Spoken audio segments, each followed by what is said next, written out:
Friends, welcome back to another episode of Willie's Wheels. And you'll have to excuse me if I'm a little excited in this episode because right before me is the dawn of a new era for Triumph. This is really quite exciting. Welcome to the first ride and review of the Triumph Scrambler 400X, which is a departure from basically what we know Triumph do with their modern classics, which is classic twin engine beautiful bikes. This time we've lost a cylinder. This is Triumph's first of the modern era single cylinder motorcycle, of course in its Scrambler variant, which, as you will know if you have been a viewer of this channel for a while, I love Scramblers. I have one, I've got the 1200, so yeah, I'm really looking forward to putting this thing through its paces. Must say a massive thank you to London Triumph, they live in one of the arches just behind me here in Vauxhall, and they have really kindly lined up a whole day of filming with this bike. So thank you guys, thank you Sam for hooking it up and being willing to support a small content creator like myself. Right, well, where do we start? First of all, in today's episode, we're going to go for a ride through central London. We're going to put this thing through its paces, and I'm going to fill you in on how it feels, how it rides, what the quality's like, and who I'd recommend this bike for. We're going to do it all. It's going to be great. We might even stop for a nice coffee on the way, because that's what we do, because we're bougie, whatever the gen we are. What are we? Millennials? What am I? I don't even know. I just love coffee, and I love expensive things I can't afford, like this. Speaking of money, the Triumph Scrambler 400X comes in at £5,495 here in the UK. In other countries it may vary.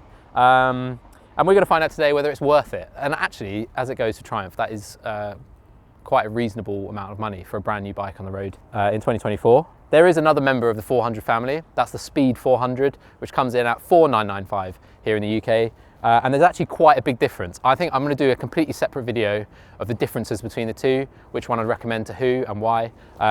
Today we're just going to focus on the Scrambler 400X. So, what do you get for your money? You get a 398cc single cylinder engine, you get a 19-inch front wheel, and they are cast wheels, not spokes. You actually get some quite nice tyres. From factory, we've got Metzeler Karoo street tyres, which are like dual purpose street slash maybe some gravel. They're not super aggressive knobblies, but they actually look really good. And I've recently become a big fan of Metzeler myself, because I've got the Karoo 4s on mine.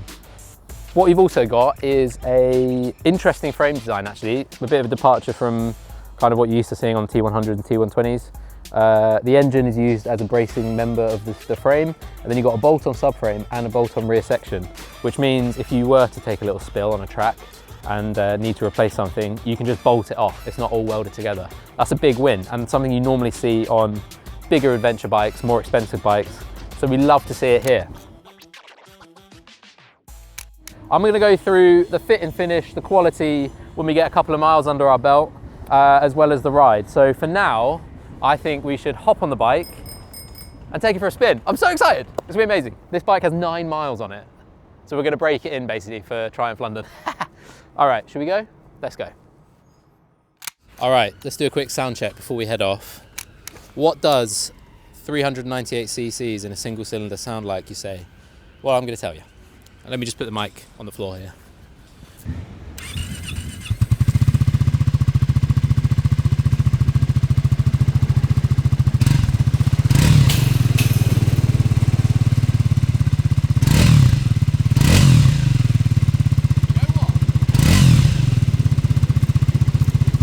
Here's the exhaust.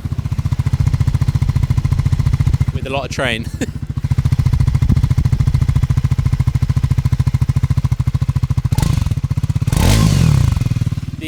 The throttle response is really sharp. It's ride by wire, and even revving it feels peppy. I'm actually really excited to ride this. All right, I'm gonna put my helmet on and we're gonna hit the road because I can't wait any longer. See you in a sec. All right, welcome friends to the Triumph 400, the Triumph Scrambler 400X. Woohoo! We've gone big on this one. We've got the cinema camera, we've got Ethan operating, and we've got Big Willie driving for us. Absolute legends. Thanks for helping me out on this one, friends. So here we are. And I gotta say, first impressions, it's got a lot more punch than I expected. So we've got 40 horsepower coming out of this single cylinder 398cc engine, and it's really actually quite torquey. When we find a bit of open road, we can open her up, but yeah, this is a nice place to be. Let me quickly flick through the lights for you. I'm just going to find neutral. Here we go. So this is the running LED. That's low beam. And then this is high beam. Whoa. There you go.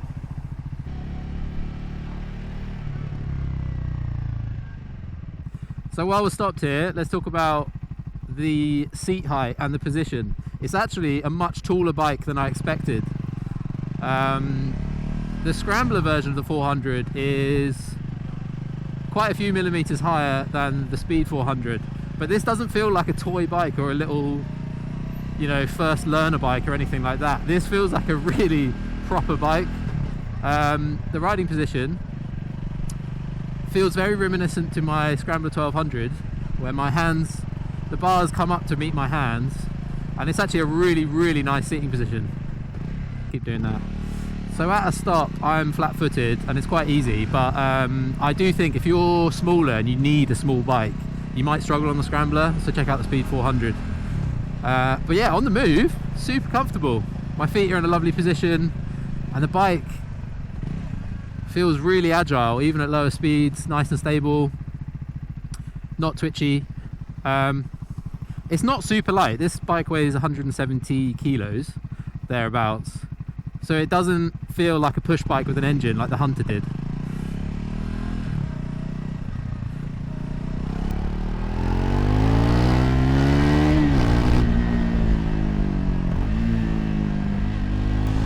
This thing has a lot more torque than I expected, I've got to be honest. So those 40 horsepower seem to work. It really punches in at like 4,000 RPM, and then you really are shifting. I was chatting to the guys in the showroom when I picked it up, and to be honest, I think we're all in agreement that in town you don't really need much more power. If anything, it's a bit wasted because you're constantly sat at the lights. So if you're in a city and you're looking for a little run around, this could be spot on. Now my excess for the rental of this is £5,000, and these tyres are very new, so I'm not going to go crazy in this review. We're just going to go for a ride and see how it feels. So sadly, no scrambling will occur today, but maybe Triumph UK could hook us up with one and give us permission to get it nice and muddy. That'd be quite fun. Cockpit wise, it's pretty standard Triumph. I have to say, this bike is finished really nicely. It does not feel like a budget bike, but the switchgear is different from your like T100s and T120s. You can tell it is cheaper, even the grips, but they by no means feel cheap. It's a nice place to be. Nothing's adjustable, so your levers are where your levers are, but they're in the right place for me. The clutch is really light, and to be honest with you, if you've watched my Pan America review, you'll know I hate the buttons on the new Harleys. These buttons feel great. They don't feel cheap at all, and they're really tactile. I've got proper thick winter gloves on because it's like a degree today. Yeah, and they've got good response. I know what I'm pressing. I can feel my way around. They're spot on. Now there are already plenty of options that you can spec when you buy the bike. I believe there's about 40 already in the catalogue, but this bike is bog standard Scrambler X spec. So you get the handguards from factory, you get this amazing little Scrambler grille up front. It's basically everything I've done to my Scrambler 1200, but you get it for free, which is pretty sick. So today especially, these handguards are going to come in handy and stop the wind from smashing into my fingers, and you can feel the difference for sure. So that's a lovely touch. Now the dash has a big analog gauge and then this little digital gauge. There's no snazzy TFT or anything, but it kind of gives you everything you could possibly want. Nice big gear indicator there. You've also got an RPM indicator as well as your odometer. And inside the menus, hello, you got your trips, you got your miles per gallon, of which we're showing 36. And what else you got? Oh, you can switch off your traction control and engage off-road mode. So there's actually quite a lot of features just stuck in that little digital display. I've been told by the guys at Triumph London that the traction control is switchable, so you can take it off-road and get loose, which is sick. So I reckon put a pair of aggressive knobblies on this and turn off the traction control. You're gonna have a lot of fun. I feel like our boy Max Howard needs to get on one of these with some knobblies and shred it up, because he's pretty good at doing skids. One thing I've noticed straight away, and is quite weird, behind this lovely bar pad, the dash is like offset on a wonk. And I'm trying to work out if that's just bad fitting. No, it's not. It's like, it doesn't rotate. It's on like a 10-degree offset to the bars, which if you're looking down, make you feel like, I don't know, feels like I'm turning left. That's really weird. I hope that comes through on camera. I can't really see why that's happened. Like, what's the point? Of course, when you're moving, you know, you're not looking at the bars to indicate which way you're going. But one standout feature on the Scrambler version of the 400 is the 19-inch front wheel, which is 2 inches bigger than on the Speed, and that will give you a bit of a sharper turn in. And honestly, it feels really well balanced at lower speeds, in and out of traffic. I've never ridden this bike before and immediately feel confident on it, and it does really feel like my Scrambler 1200. It's just a little bit thinner around the legs, but turning is really confident. It's not twitchy at all, and these bars feel really in the perfect position. They come up to meet my hands nicely, and there's like no weight on my wrist at all. It's very, very chill.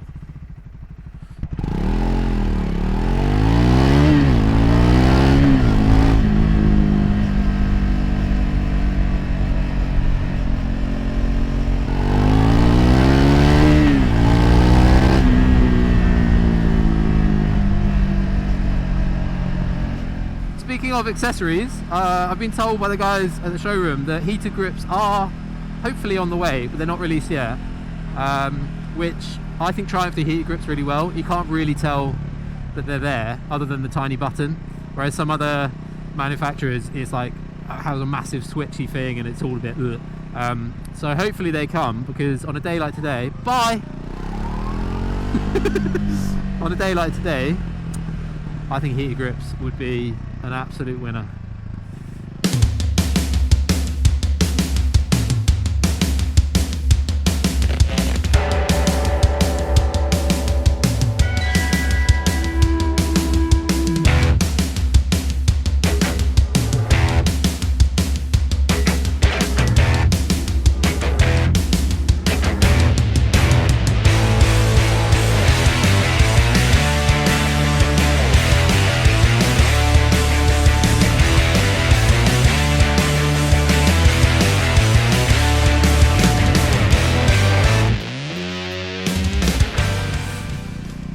It's really easy to stand up on this bike. The little knee pads either side of the tank offer quite a lot of grip actually.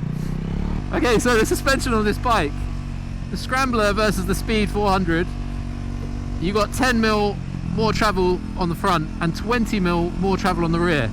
Useful if you're a heavy boy like me, but also really useful if you're on green lanes, potholes, speed bumps, all that kind of thing.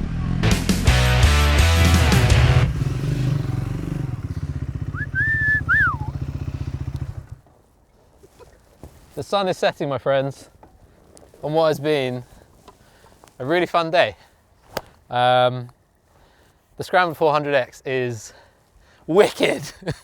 I get really excited in these reviews, but it's because I love motorcycles. But this one especially is a real joy.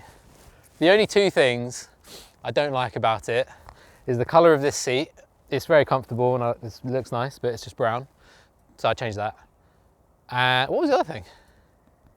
Mag wheels. Mag wheels. Oh no, 3 things. Yeah, mag wheels. I don't like the look of them, but I understand it's a £5.5 bike. You can't have everything in the world. And then the only other thing is the weird offset on this Speedo, which I just don't understand. And maybe it's an error, so if you're getting one of these, let me know, what angle is your Speedo at? Flood the comments. Yeah, I mean, this bike has surpassed my expectations, I have to be honest with you. It's much more torquey and powerful than I expected. My experience with other single-cylinder bikes has left me wanting a little bit more power. But I think the power to weight ratio of this is perfect. In town, it's zappy, you can get past cars, it's super flickable, it's really light, and it actually sounds great stock. I don't know what voodoo you're doing here, Triumph, but this thing sounds great. And I can see how big your cat is, it's massive. So yeah, well impressed. I think if you have £5.5 to spend on a bike, and this meets your requirements, you're not going to do any better, honestly. It's finished so beautifully. Kind of wish I had one, to be honest. Cello. That's my mum just picking me up. So it's not really. Is it worth £5.5? 100%. Honestly, if this was 8K, I'd accept it and I'd be like, yeah, that's an £8 bike. It's finished so well. Triumph have killed it. And honestly, I think this is the start of a really exciting era for Triumph with their single cylinders. They're doing motocross, they're doing single cylinders, they're doing twins, they're doing triples. What's next? Who knows? But anyway, yeah, it's a big yes from me. I honestly would buy one. I think it's wicked. Best colour, 100%. I need to now get on the Speed 400 to see how that is. But if it's anything like this, it's going to be a roaring success. Thank you, Ethan and Will, for coming along on this little adventure. Check out their pages in the description below. And thank you to London Triumph for the loan of this bike. I really appreciate it. I'm pretty sure I'm the first one to ride this bike. It had 9 miles on it. It's mad. So I appreciate it. Thank you. What do you think? Did it look good? I like the shape of it, to be honest. There you go. He likes the shape of it. Same. If you aren't already, hit subscribe and like this video if you liked it. And let me know in the comments below. What do you think of the new 400s from Triumph? Is it a good move? Or are they going to regret it in the long run? Who knows? Thanks for watching. I'll see you guys soon. Bye. YouTube.